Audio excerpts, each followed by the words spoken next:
से क्या हुआ कि उसने कहा कि भाई ये भगवान मैं कथा करूँगा। उसने कहा लीलावती ने कहा कि संतान होंगे तो कथा करूँगा। अब जो ऐसे बोला उसने तो भगवान की कृपा से वो लीलावती गर्भवती हुई। 10 महीने उसका एक कन्या का जन्म हुआ। कन्या का नाम कलावती रखा गया। लीलावती ने स्वामी से कहा हे स्वामी आपने संकल्प किया मेरे घर में संतान होगी तो कथा करेंगे, क्यों नहीं करते। उसने हे प्रिय जब इस कन्या का विवाह होगा तब मैं कथा करूँगा। अपने कार्य के लिए दूसरे नगर चल पड़ा। उधर वो धीरे धीरे जवान होने लगी। 20 साल की हो गई, 2, 8, 10, 15, 20 साल की। अब 10 साल बाद कैसे हो जाएगा तो 25 साल के बाद ऐसे हो जाएगा और 10 साल के बाद ऐसे अब 40 पर 45 साल का ऐसे देख अपना भविष्य है। ऐसे पंडित जी कहाँ मिलेंगे जो प्रत्यक्ष प्रैक्टिकल दिखा देते हैं। ऐसे भी है ना, ऐसे तो रहेगा नहीं। तू 18 साल का 18 साल का रहेगा, धीरे धीरे बढ़ेगा, दाढ़ी भी आएगी, खूब बड़ी बड़ी दाढ़ी मोच आ जाएगी। जैसे प्रकार धीरे धीरे जब जवान होने लगा कि मेरी करने के लिए सुंदर वैश्य पुत्र लाना चाहिए। उन्होंने दूध पाकर मेरी करने के लिए सुंदर वैश्य पुत्र लेकर आया। वैसे क्या पकड़ के दूसरा कंचा नगर हो गया। वहाँ जाकर के बड़े गुणवान सुंदर वैश्य पुत्र को अपने साथ लेकर के आया। विधि विधान के साथ उसने अपनी कन्या का विवाह कर दिया। लेकिन दुर्भाग्यवश उसने क्या किया, कथा करना भूल गया। विवाह होने के पश्चात क्या हुआ, कथा करना भूल गया। आप प्रणाम स्वरूप भगवान क्या हो गए, रुष्ट हो गए। वैश्य ने सोचा भाई अगर घर में बैठ रहेंगे तो खाएंगे कैसे, लेबरों को नहीं भेजेंगे साइड में तो पैसे कहाँ से आएगा हैं। वहाँ भी देखना जरूरी है। उन्होंने कहा चलो काम करने जहाँ जहाँ हम लेन देन करते हैं। तो अपनी लड़की का जो जमाई था ना उसको लेकर के व्यापार के लिए चल पड़ा। समुद्र के समीप पतन साथ सुंदरनगर में गया, व्यापार में व्यस्त हो गया। एक सुंदर सुंदरनगर में राजा चंद्रकेतु का राजा था। उस समय प्रतिज्ञा भ्रष्ट हुए वैश्य को भगवान सत्यनारायण ने श्राप दिया। क्या दिया भगवान ने, ये वैसे तेरे को घोर कष्ट प्राप्त होगा। क्या कहा भगवान ने, और जो भगवान जिसके लिए बोल देते हैं तथा वही हो जाता है। भगवान तो तीव्र, ब्राह्मण बोलेगा तो बड़े लेट हो सकता है, परंतु भगवान तुरंत बोलेंगे तुरंत उसका। ब्राह्मण बोले थोड़ा टाइम लगेगा, परंतु जो भगवान बोलते हैं तुरंत। तो क्या हुआ, भगवान ने कहा तेरे को घोर कष्ट प्राप्त होगा। एक दिन राजमहल की संपत्ति को चोर चुरा कर चोर वहीं आया जहाँ ये दोनों वैसे जमाता ठहरे हुए थे। और चोर ने राजमहल का चुरा नवाब छोड़ दिया, छिप गया। वहीं नीचे रख रहे बेटा। अब छिप गया। सिपाही आए तो राजमहल का चुरा नवा पड़ा दे करके चोरी के अपराध में दोनों को बंदी बना लिया। राजमहल में ले गए। बोले महाराज राजमहल में चोरी करने वाले दोनों चोरों को हम पकड़ आए, आप आगे दो क्या करना है। राजा ने बिना कुछ देखे वाले दोनों को कहाँ डाल दिया, जेल में। किसकी जेल में, कैदी वाली जेल में। किसकी, कैदी वाली। चोर को कहाँ रखते हैं, कैदी। अब वहाँ रख दिया, जेल में डाल दिया। और जो उनका सारा धन था राजा ने छीन लिया। उधर भगवान के श्राप के कारण वैश्य की पत्नी पुत्र को भी घोर कष्ट प्राप्त हुआ। सारी संपत्ति घर में चोरों ने चुरा दी। ओढ़ने पहनने की क्या बात है, खाने के लिए घर में अन्न का दाना तक नहीं। ऐसी हालत उसकी पत्नी पुत्र की हो गई थी। एक दिन भूखी प्यासी कलावती एक ब्राह्मण के यहाँ गई जहाँ उसने भगवान सत्यनारायण का व्रत भोजन होते देखा। वहाँ जाकर उसने बड़ी श्रद्धा के साथ कथा सुनी। प्रसाद लेकर के रात को देर से आए तो माँ ने पूछा ही बेटी तेने रात के कहाँ से आ रहे, तेरे मन में क्या विचार है। उसने कहा माँ मैंने ब्राह्मण के घर में सभी मनोकामनाओं को पूर्ण करने वाला भगवान सत्यनारायण का व्रत भोजन होते देखा। मैं वहीं थी, कथा सुनकर के प्रसाद। माँ को विश्वास हो गया, कथा में गई थी।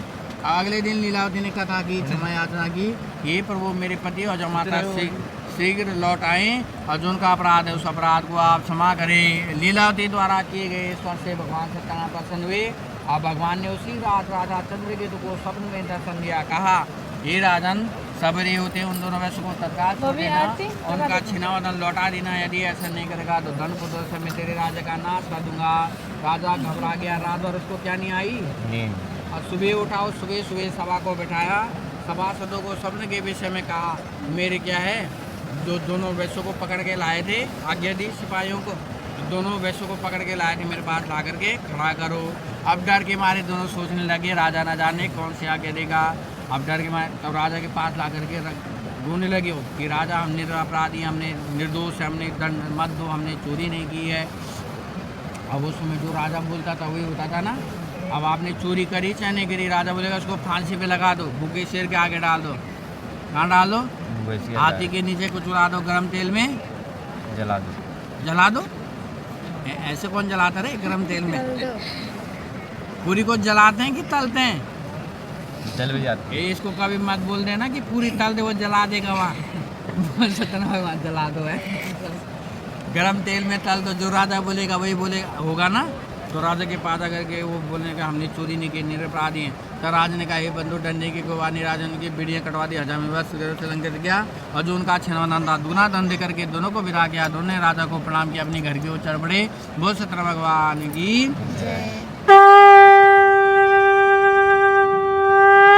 सूत जी बोलते हैं मैं इस आय कथा सुनाता हूँ, ध्यान से सुनो। अब उस वैसे ने अपनी यात्रा को प्रारंभ किया। कुछ ही दूर पहुंचा था कि भगवान सत्यनारायण ने उस वैसे की मन की वृत्ति को जान दंडी का वेश धारण किया। वैसे से पूछा है वैसे तेरी नाव में क्या भरा है? धन के मन में जो उसने बोला दंडी स्वामी आ गया है भिखारी, इसको बोलूँगा धन भरा तो पैसे मांगेगा कि मैं तुरंत हम रुपये पैसे दे दे, 1000 रुपये दे दे, 500 रुपये दे दे, तो एक दिन 2 दिन खा लूँगा। झूठ कहा उसने, हे दंडी स्वामी क्यों कुछ मुद्रा लेने की इच्छा, मेरी नाव में बेल पत्थर भरे हैं। वैसे के ऐसे निकल सुन करके दंडी स्वामी ने कहा तेरा कहना सत्य हो, जैसे तू कह रहा है वैसे हो जाएगा। क्या बोला? जैसे तू कह रहा था। किसने बोला? बिंदे स्वामी। तेरा ध्यान कहीं और है। बोल सत्यनारायण भगवान की। तो ऐसे बोला दंडी स्वामी ने। तो ऐसे कह करके समुद्र के किनारे जा करके आसन लगा बैठ गए। वैसे नहीं सारा काम समाप्त गया। उसको महसूस हुआ नाव काफ़ी हल्की हो, ये फूल गई। नाव पर चढ़ा कपड़ा हटा करके देखा धन के स्थान में क्या था? बेलपत्र। बेहोश होकर के भूमि पर गिर पड़ा। तब दामाद ने जला दे छिड़ा, होश में लाए। होश में आने के लिए अपने धन के लिए क्या करने लगा?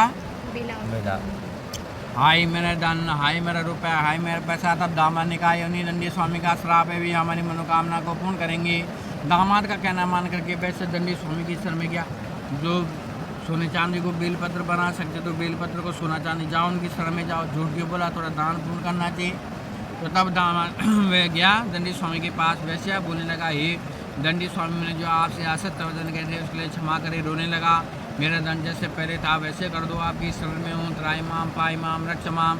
तब दिनों पर कृपा करने वाले भगवान ने बोला हे वैसे तुम मेरी पूजा से मुझको गया कि बुद्धि दुर्बुद्धि इसलिए बार बार कष्ट को भोग रहा है। वैसे को सारी बात समझ में आई। विनती करते बोला कि हे प्रभु आपकी माया को ब्रह्मादि देवता नहीं समझ सकते, मैं तो बुद्धिमान हूँ, आपकी लीला। देवता भी भगवान की लीला को नहीं समझ सकते ना, मैं तुझ बुद्धिमान हूँ, आपकी लीला को कैसे समझ सकता हूँ? आप प्रसन्न हो जाओ, मैं अपने समझ आपकी व्रत कथा करूँगा। तब दिनों पर कृपा करने वाले भगवान प्रसन्न हो गए। भत्सवत्सल क्या हुए? भगवान प्रसन्न। उसको मन से आप फल दिया, भगवान क्या हो गए? अंतर ध्यान हो गई। और वैसे की नाव में क्या आ गया तब? तब वैसे जैसे अपनी नाव पर आया, नाव को धन से भरी हुई पाया। बोल सत्यनारायण भगवान की। ऐसे चमत्कार करते हैं भगवान। देखिए ऐसे चमत्कार तो सुन लो। बोल सत्यनारायण भगवान की। सुन कहा कि भाई ऐसे भगवान ने क्या किया, उसको धन मिला तो बहुत प्रसन्न हुआ। उसमें भगवान का धन्यवाद दिया। वहाँ पे पूजा पाठ किया, अपनी नाव को अपने देश को चरबड़ा नगर की तरफ दूध को घर में भेजा। दूध ने घर में जाकर के लीलावती से कहा आपके पति जमाता सुरसा लौटाए। लीलावती उसमें क्या कर रही थी? कथा कर रही थी, है ना। अब उसने अपने घर गया तो दूध को घर में भेजा कि हम आ गए हैं भाई योग नगरी में। कहाँ है? योग नगरी। अब सुमित टेम्पो भेजो। बोला भाई टेम्पो तो नहीं है यहाँ, पैदल आना पड़ेगा। है पापा बिजी है, मैं भी बिजी हूँ, तो कौन लाएगा उनको? बोला भाई एक वो बैठ जाना, उसमें ई रिक्शा आता वहाँ से, है ना। तो आजकल तो फोन है, उसमें फ़ोन नहीं होते थे। तो दूध को भेजा। दूध ने कहा कि आपके पति जमाता लीलावती उसमें कथा समाधि चला में प्रसार ग्रहण किया। बेटी से बोली हे बेटी मैं जाकर तेरे पिता को देखती हूँ, तो प्रसार ग्रहण के आ जाना। अब कन्या ने भी जल्दी जल्दी में काम समाप्त किया, चना में प्रसार ग्रहण करना भूल गई। क्या किया उसने? जल्दी जल्दी में काम समाप्त किया ना। लिट्टी चोखा बनाया उसने अपने पति के लिए, पिताजी के लिए हलवा पूड़ी छोला सलाद चटनी अचार रायता और क्या खाते हैं, गुलाब जामुन टिक्की, और क्या बनाया? खिचड़ी पुलाव दाल सब्जी। अब पिताजी आ रहे हैं भाई इतने दूर से, अरे तो कि मेहमान आएंगे तुम्हारे घर में, तुम बोलोगे मैं खा के आ जाने योग नगरी में, हमारे यहाँ खाना नहीं बना हुआ है। तो इस प्रकार से क्या हुआ? तो कथा तभी, अरे सुनो, तभी तो कथा समझ में आएगी तुम्हारी। और उसने कहा कि भाई मेरे आपने पति के लिए प्रसाद बना देना, खाना पीना। कहाँ तुम्हें कथा तो सबने सुना है, कथा सबको पता है क्या क्या होता है कथा, है ना। परंतु समझे जो उसके लिए बहुत कुछ है। तो बोल सत्यनारायण भगवान की।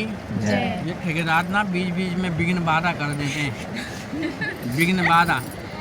इनके मुंह में टेप लगा दो, बोल सतना भगवान की। तो सोचिए बोलते हैं इस प्रकार से कहा कि क्या है कि बेटी तो घर का काम करके आ जाना, घर का काम, खाना पीना नाश्ता सब झाड़ू पोछा सफाई करके आ जाना। अब मैं जाती हूँ उनके स्वागत करती हूँ। अब कन्या ने भी जल्दी बल्दी में काम समाप्त किया, भगवान सतना का प्रसाद ग्रहण करना भूल गई। परिणाम स्वरूप भगवान रुष्ट हुए, उसके पति को नाव से जल में डुबो दिया। कलावती वहाँ पहुंचे, अपने पति को ना पाकर गंगा जी के किनारे, वो भी बेहोश होकर के भूमि पर गिर पड़ी। लीलावती ने अपने स्वामी से कहा, ही स्वामी नाव से जमा था कैसे गायब हुए हैं, सिर्फ नाव यहाँ है, हमारा नाव कैसे डूब गई। नाव तो गया गया, धन तो गया गया, जमाएँ कहाँ से लाए, 10 रुपये मिल जाएगा तेरे बड़े घाट में, कहाँ से मिलेगा फिर।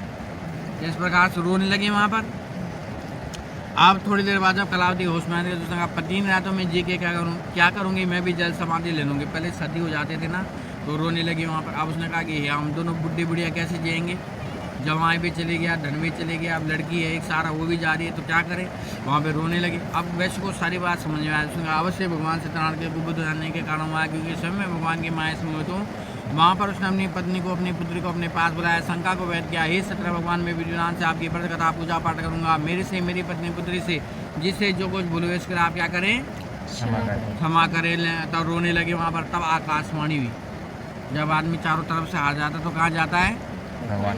अब भगवान ऐसे हैं डॉक्टर जो असंभव को संभव, जीत को हार को जीत में बदलने वाले। तो रोने लगे। तब आकाशवाणी हुई। क्या हुई, सुनी तुमने, नीलकंठ के पार से जब गड़गड़ का आवाज होती है, सारे लोग सुनते हैं ना, ऐसे आसमान से आकाशवाणी की, हे साधु, क्या बोला, हे साधु, तेरी पुत्री मेरा प्रसाद छोड़ करके अपने पति को देने आ गई थी, इसलिए उसका पति रथ हो गया। यदि घर जा करके चरणामृत प्रसाद ग्रहण करके आएगी तो उसका पति अवश्य मिल जाएगा। कलावती दौड़ते हुए कहाँ गई, प्रसाद हैं, घर, हाँ घर प्रसाद के पास गई। घर गई और उसने वहाँ चरणामृत प्रसाद ग्रहण किया, क्षमा याचना किया। और तब उसने क्षमा याचना की, इससे भगवान प्रसन्न हुए। भगवान ने जब लौट करके अपने गंगा किनारे पाया तो उसका पति वहाँ पर सही सलामत उपस्थित था। दे करके बहुत प्रसन्न हुआ, पिताजी घर चलो, क्यों देर कर रहे हो। उन्होंने कहा, बेटी यहाँ पर हमने कथा करनी है। तब से उस पर से निपटे पूर्णमास क्रांति को भगवान सत्यनारायण का व्रत पूजन किया। व्रत के प्रभाव से पुत्रवान समृद्धवान धनवान बन गया। श्लोक में चिरकाल तक सुख करके सत्यनारायण के लोक को चले गया। बोल सत्यनारायण भगवान की।